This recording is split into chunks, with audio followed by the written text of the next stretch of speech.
Minsan mo na bang naranasan ang magmahal? Ngunit hindi inaasahan, nauwi ito sa malungkot na hiwalayan. Kumbaga, wala kayong malaking problema na naging dahilan ng pagtatapos ng inyong magandang pinagsamahan. Simple lang, kababawan, kinapos sa maayos na usapan, hindi gaanong pinag-isipan, sadyang biglaan. Walang mabigat na rason ang paglisan. At sa paglipas ng panahon, unti-unti kayong natauhan na kung tutuusin, kaya nyo naman palang mahanapan ng solusyon ang maliliit na hamon sa inyong relasyon.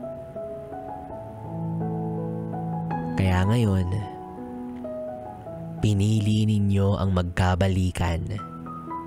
Umaasa na baka ito na yung tamang pagkakataon. Buti na lang ngayong pwede na. Pwede pa. Buti na lang malaya pa kayong dalawa. Siguro naman ngayon, mas lumalim na ang pananaw ninyo pagdating sa relasyon. Na kapag may dumadaan na problema, hindi laging hiwalayan ang tugon.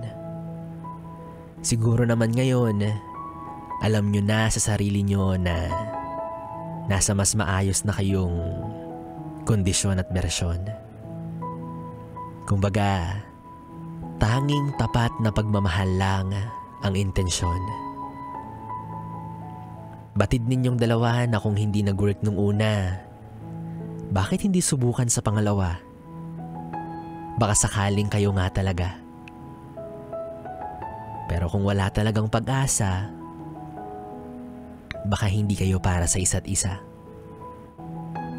Ang mahalaga, sinubukan yung muli para walang pagsisisi sa huli.